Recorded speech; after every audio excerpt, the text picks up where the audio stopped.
listening to the Art of Homeschooling podcast, where we help parents cultivate creativity and connection at home.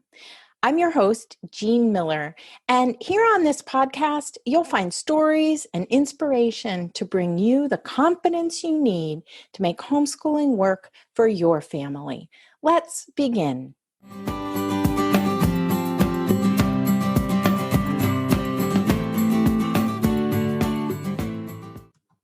Fear is the cheapest room in the house. I would like to see you living in better conditions. That's a quote from the Persian poet Hafiz, and a great starting point for this episode. So welcome to the Art of Homeschooling podcast. If you're in need of some strategies for how to face your homeschooling fears, stay tuned, because today I'm talking about the top antidote to homeschooling fears, and that's the mantra, it's never all or nothing. I'm recording this episode as we're going into the holiday season, which for a lot of us seems to run from Halloween through New Year's. It's a lot to juggle along with homeschooling lessons. And then after the holidays, it's sometimes hard to get our momentum back. I'm sharing this episode with you to help you prepare yourself wherever you are in the homeschooling year so that you can feel ready, prepared, and enthused for lessons no matter what else is going on. I get a lot of emails from homeschooling parents before and after the holidays saying things like they aren't sure what to do or they're overwhelmed with everything that's going on. How are they going to celebrate and do lessons at the same time?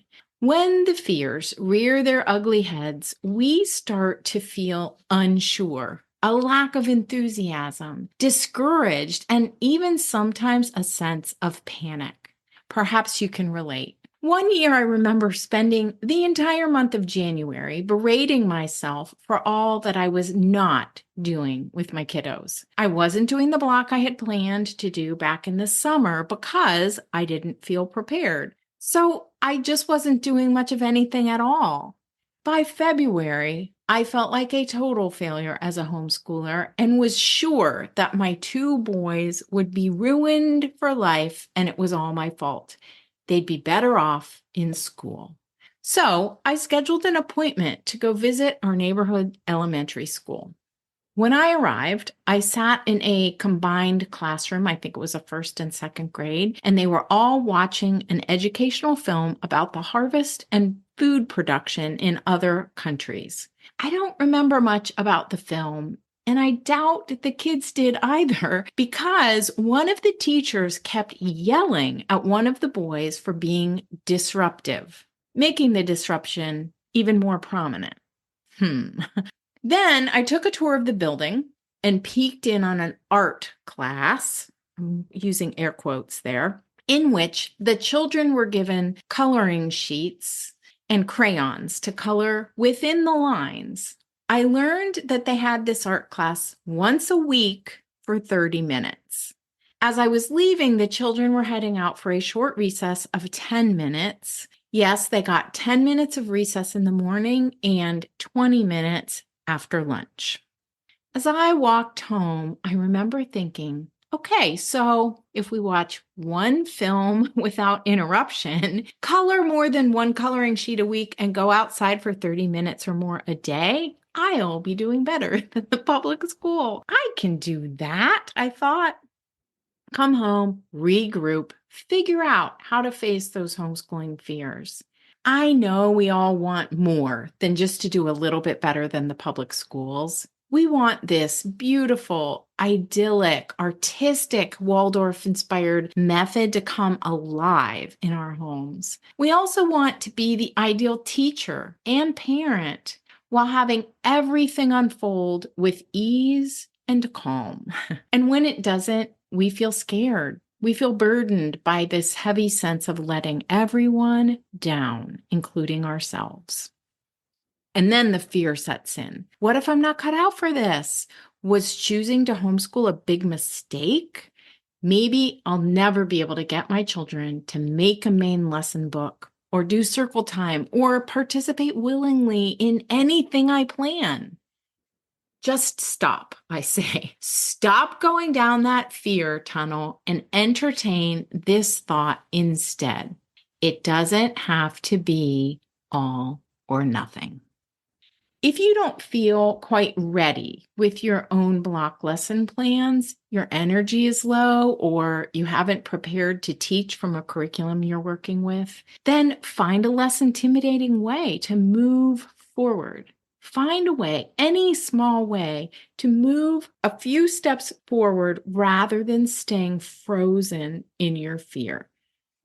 You might try planning a mini block. Mini blocks can be just 1 week or maybe 2. Start by choosing a topic that feels doable to you and that you think will spark interest in your kiddos. Maybe cat stories, trains, knights and castles, famous inventions, an imaginary trip to the seashore or the Arctic, spiders or hibernation. Collect a handful of books from your local public library. Here's a little hint. Use your library's online catalog to search for books from home. Place a request for the books, and when your pile of books is ready, you head to the library. They'll let you know, and you can just pop in and pick them up. It's like an early birthday present. Then you can plan to read aloud one story or chapter of a longer book each day. Follow your reading time with a page of math practice, handwriting practice, drawing a picture from the stories, modeling with clay, or playing a game. Observe your children, what they're inspired by, and where their confidence lies. And also look for what's challenging them and what their learning needs might be right now.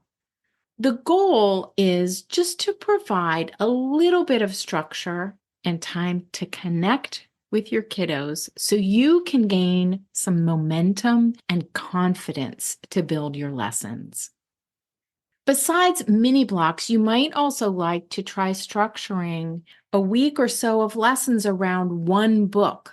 Perhaps choose the Tiptoes Lightly storybooks, for example. These sweet little books follow the seasons and are perfect for young children. For older children, our book hearth guides might give you just the boost you need to let go of fear and show up every day for your kiddos.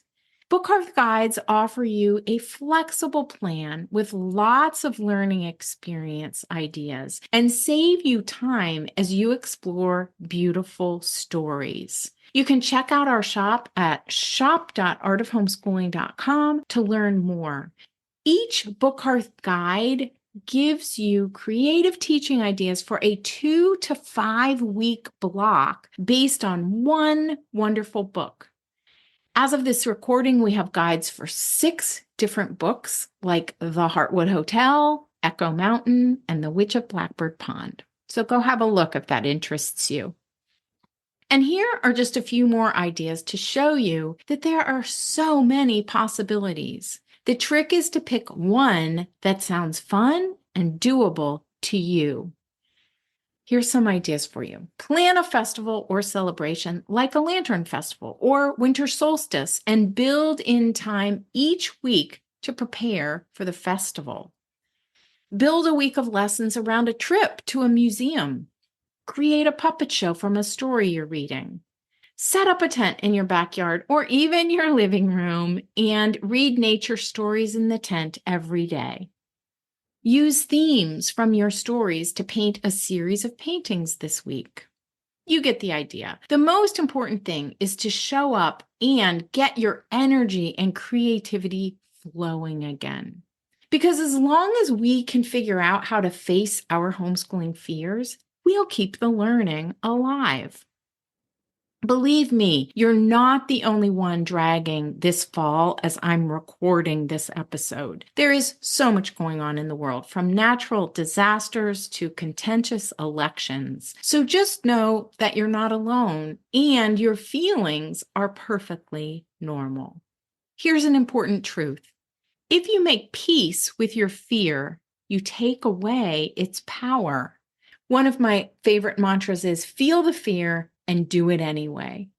Or, in the words of the late Carrie Fisher, stay afraid, but do it anyway.